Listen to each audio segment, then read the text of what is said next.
Hopefully, alright. Update po tayo sa cup din for today, guys. Grabe sa ngayon, guys, Grabe. Medyo may mga kaiba tayong balita for today. Ayon dito sa ating mga legit na sources, guys, Hindi naman tayo yung judgmental para sa kanya. Pero, ito yung nating masasabi dito, guys. Ano ba naman nililigawan na si Daniel Padilla? Ito yung tanong ng mga fans sa atin na hindi pa natin nakikonfirm yan. Si Daniel Padilla, guys, simula nang mag-break sila ni Kathleen ay hindi mo talaga so nakausap o may interview na maayos. Kasi si Daniel Padilla, guys, is nagtatago yan. Nagtatago sa komuniko. Ngayon siya. Hindi mo siya ma-interview ng gaya nung na pwede mo na siya nagkabihin. Pero sa mga ganyan na times, guys, simula nung wala sila ni Katrin Bernardo, ay hindi mo na siya mahagilap sa kamera. Parang kumbaga lang is pwede pa pang vlog, ganun lang, pictures, ganun lang. Pero yung gaya ng dati, wala na yun. Hindi na siya ganun. Pati nga yung mga business nila nun na yung parehas lang sila ni Kathleen, wala na yun. Si iba naman na kasi yung galawan ni Daniel. Iba na. Parang kumbaga is, yung gusto ni Daniel is yung siya lang, yung pamilya niya lang, pero yung girlfriend, hindi niya alam. Ngayon, guys, ito yung kwan ko dito. Ito yung update natin dito na wala pang na. Di ba si Katrin Bernardo po ay umattend sa ABS-CBN Ball.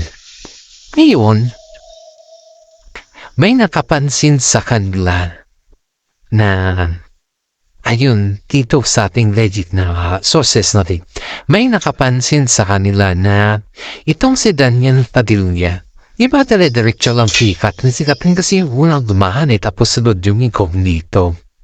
After that, guys, itong si Daniel Padilla napansin na mga isang pas. Di ba nagrampan na sila, di ba? Yung mga rampa-rampa na nila, okay na yun.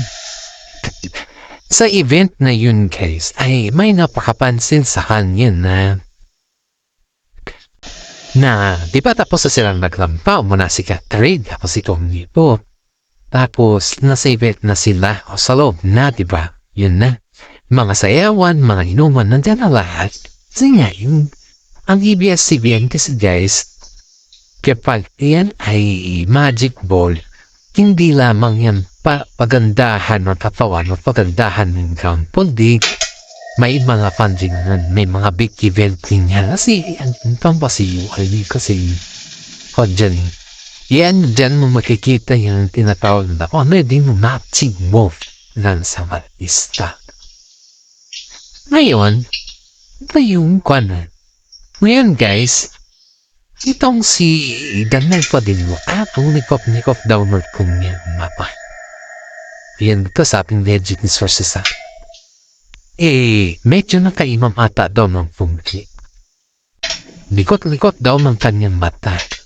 At pinipilit daw niya na parang napapain sa kaibigan niya na lapitan mo si Catherine para kausapin ko, lapitan mo si Catherine para kausapin ko.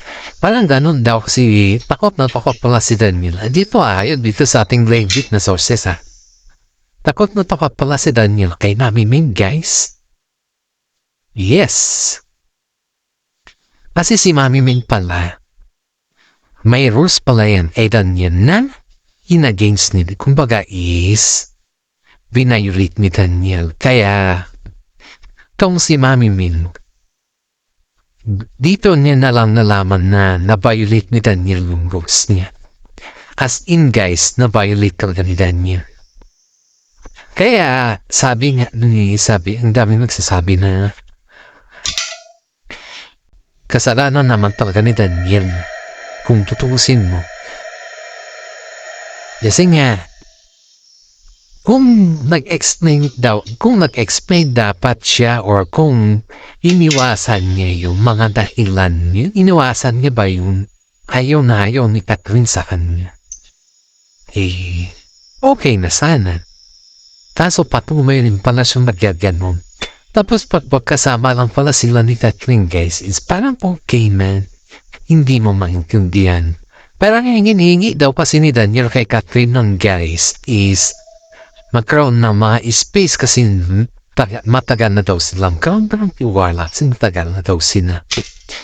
Pero si Catherine, syempre wala pa siyang tiwala hanggat hindi pa sila kasal ni Daniel Padlaga naman talaga. Kahit 12 years kayo kung kasal na lang iturang eh. Sa mata ng tao, very confident yan. Oo, ganito, ganyan. Pero pagdating pala kay Catherine Bernardoes is wala din pala to. Kumbaga is walang sense. Yun pa yung totohanan dyan. Yan ang pala katindig yung trauma na nakuha ni Catherine kay Daniel. Ngayon, ang sinasabi ng mga karamihan is sobrang likot na mata ni Daniel dun, guys. Sabi ng mga karamihan is bakit? So, ang napansin ng mga karamihan sa kanya, guys, medyo lasing na daw si DJ, si Boy. Inom na raw natin. Medyo lasing na daw si Boy. Hindi pa nga medyo lasing na daw si Boy. Tapos, tinawag yung kaibigan niya. Nitaka kay Catherine para kausapin kung ano ba siya. Pero itong si Catherine na to, hindi naman daw. Parang baga i-ignore niya lang yung kaibigan niya. Dahil hindi nakapagbigyan or dahil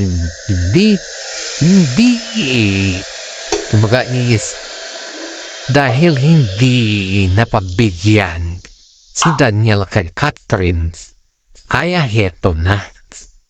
Pumunta na siya kay letter B, kay young actress. Hindi daw niya napigilan yung sarili niya na pumunta kanya. Abang nila, nagkalat talaga si DJ nagkalat talaga si Boy sa Magic, sa Star Magic Ball na event.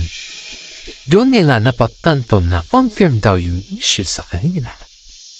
Kaya nasabi ng mga iba oh my God, I can't believe na nito pa talaga siya magkalat. Hindi lang napabigyan, ganun na kadad yung reaction. See? How pathetic, kumbaga ba? Parang hindi mo ma-imagine na sa dami ng mga eksena sa kanila. Sa dami ng mga, alam mo na, dun pa talaga siya magkakalat. Diba parang ang sakit naman sa part ni girl na ganun na lang tapos hindi makalat si Boy. Diba? So, parang dating kasi guys is wala daw plano si Boy na makipag-ayos kay her. Pero parang mapilitan daw siya dahil ang dami daw tao na nakatingin sa kanila. Alam mo ba yung eksena na parang namalusot pa si Boy? Parang namalusot pa si DJ dun sa mga tao na nakatingin daw sa kanila. Parang kumbaga is na umusta na long time mo si dito sa girl. Pero ito daw si Catherine mo. Parang okay lang daw kay Catherine pero ang sabi ng kaibigan ni Catherine, syempre nasa public yun, sabihin ni Catherine na kamukon na siya, okay lang sa kanya si Van. Pero wag na yung idahilan ni Boy na ginawa niya lang daw yun para masaktan daw si Catherine. Sabi naman ni Catherine, sa anong dahilan naman na nasaktan si Nico na iba? Kasi matagal naman na daw silang baga at wala namang dahilan para masaktan pa si Catherine. Yun yung sinasabi ng mga kaibigan Captain. Pero in fairness guys, talagang lubok daw si Boy. Parang may hangover hindi mo maintindihan. Pati nga daw yung nanay niya. Siyempre si Boy ba? Itong si Boy, siya kasi yung pera niya kasi yung kung ginagamit sa pamilya niya. Parang siya yung breadwinner sa lahat eh. Siya lahat, sa lahat, mas sa lahat. Siya yung breadwinner sa kanila. Ngayon, parang ang gusto kasi ni Boy ay yung magkaroon na ng separation. Parang gusto niya na magkaroon na ng pamilya. Ito naman si Girl. Ito naman yung manay ni Boy. Parang, wag mo na anak kasi may kapatid ka pa na mag-aral. May kesa ganito, kesa ganyan. Kaya itong si Boy, iniisip niya palagi, mga kapatid niya, hindi niya na iniisip yung kanyang sarili. Kaya yung pakutsaba ng side ni Thur. Ito pala si Boy rin guys. Ito si TJ. Si Boy, ayaw ko kasi mabanggit ang pangalan niya guys. Itong si Boy, nakautan din pala ito kay Girl. Si actress. Si yan actress. Nahintan pala ito kay yan actress guys. Kaya pala, ganun pala sila sa mata ng media, hindi sila, they are not friends. Pero pag yung reality, kung pala ng ambag ni bata ni young actress kay Girl dun sa kapatid ni Boy. Yeah. Ngayon, alam, ang kwentong pasiyan guys is nakarating lang sa amin, pero alam ni Katla, yan, kaya daw siya bumitiw kaagad. Dahil, di ba, ang relasyon naman give and take. Ngayon, may problema siguro si lalaki noon. Hindi niya ata masabi-sabi kay ka. Pero ang problema pala is about sa finansa. Kasi itong si lalaki pala guys, di ba, kita kumakanta itong si lalaki na tuwi. Samantala si Catherine ay umiiksi na, di ba? Itong si lalaki na pa kumakanta siya. Sa kanyang pagkanta guys, parang kumbaga hindi masyadong matunog yung kanyang pangalan. Kumbaga lang, parang kumanta lang siya, ganon. Ganon lang, pero hindi yung kagaya ng dati na malakas yung kanyang pangalan ba. Pero sa ngayon is parang ang hina. Yun yung obserbasyon ng mga tao dito. Parang sa gayon, guys, is sobrang hina na yung kanyang pangalan. Kaya itong si Girl, si batang Girl ay parang pinatok niya yung naging kafulanan. Yung mid-boy. Kaya nagkaroon ng sarkupan. Parang kumbaga guys is parang si young actress ang nagbigay kay Boy ng hudyat para magkaroon sila ng secret relationship. At iyan guys ay matagal na pala. Pala na booking ni Catherine sila ay taon na pa nakalipas. Yeah. Kaya po ang iniisip ng mga cat din ay napakaswerte ni Alden Richard kay Catherine Bernardo dahil pinakita talaga ni Catherine atibayan.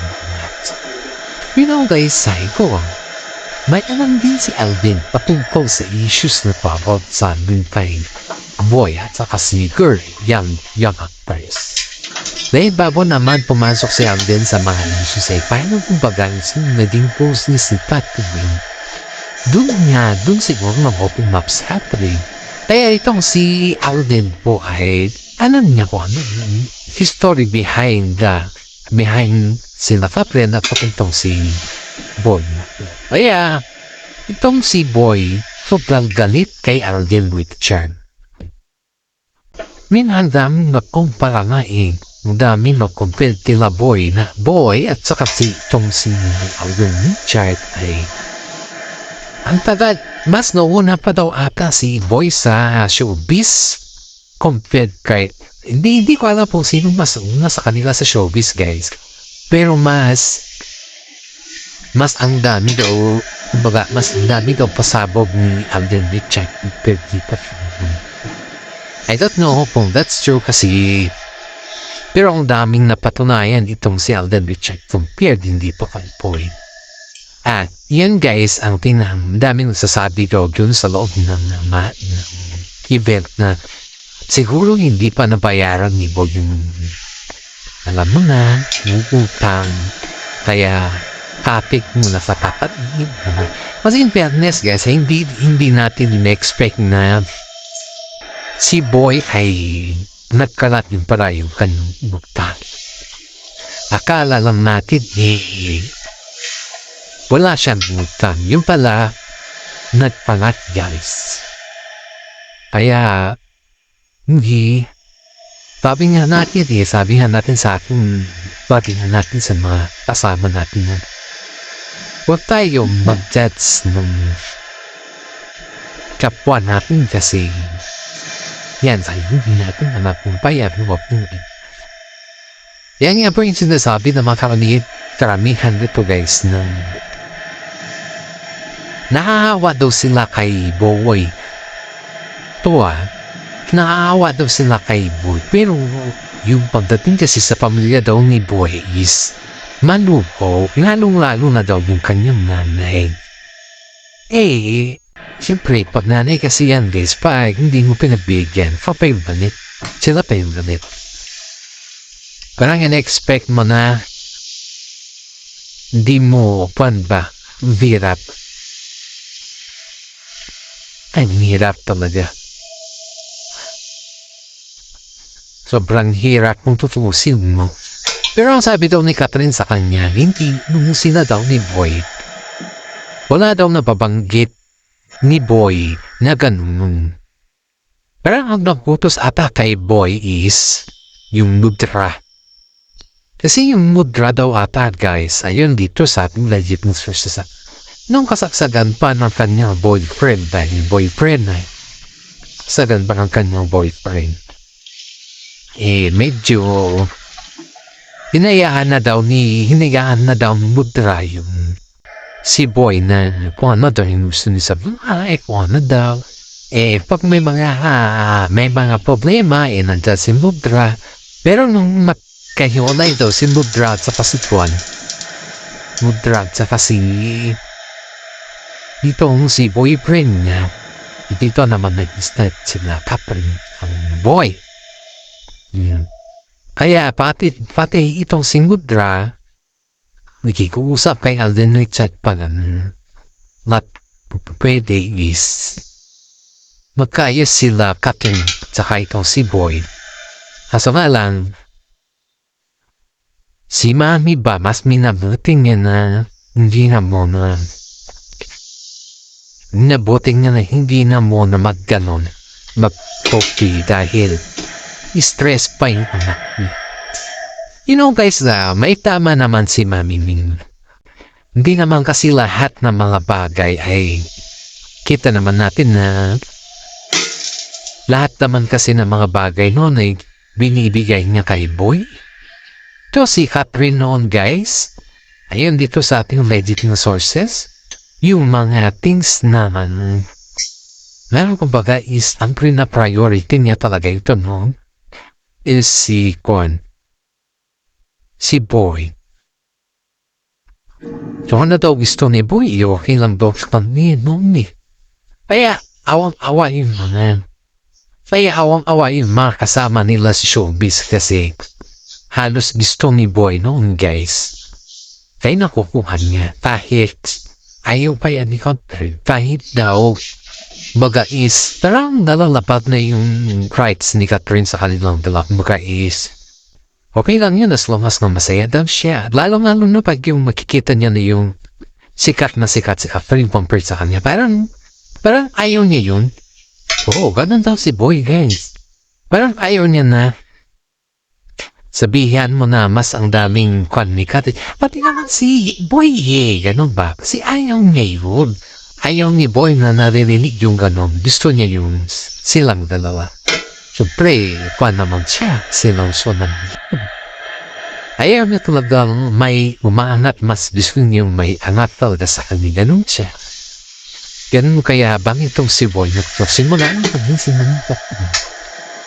Pero Sabi nga nila, lahat ay may hangganan. Kaya, yun. Hanggang nawala na rin yung swerting. At ito na yung naging resulta. Kaya nasabi nila kay Alden na wag masyadong maging pampante. Kasi hindi mo alam yung mga panahon na yung gaya nangyari ngayon na kahit taon kayo tapos may biglang umeksena o diba? Kaya ito na yung nangyayari sa ngayon guys na parang sinasabi na kailangan mo rin magtira sa iyong sarili. Daming nagsasabi kay Alden Richard na wag mo nang bitawan pa. Kasi pag bibitawan mo pa yan, sayang kasi. Mas maraming achievement yan compared kasi ang daming achievement ni Catherine guys, sa totoo lang. Imaginin mo, teenagers pa lang sila, may Lamborghini na silang dalawa. O, ganon, imagine mo yun Tapos, nakapapatayo may dream house kasi si Catherine sa kanyang pamilya at matagal na yun pinaplano niya. Medyo hindi lang kasi siguro, wala pa kasi siguro silang kumbaga is yung earnings by ulam. So kasi nila yung siyempre dream house yan dream house ng family mo. So kailangan magpagandahin. Yan yung tinatawag na dream house. Kaya sabi ng mga netizen guys na sobrang swerte ni Tisoy sa Catherine. Kasi si Tisoy ay pinamulat talaga kay Catherine na lahat sa mga bagay ay kaya ng masabay na. At si Tisoy naman guys is hindi naman siya mukhang pera na tao na. Kumbaga is may sarili din siyang pera. At ang laki ng income ni Tisoy guys mas malaki yung income niya compared kay alam mo na. And this is for today guys. Hanggang dito na lang po yung ating updates. Maraming salamat at God bless po sa ating lahat.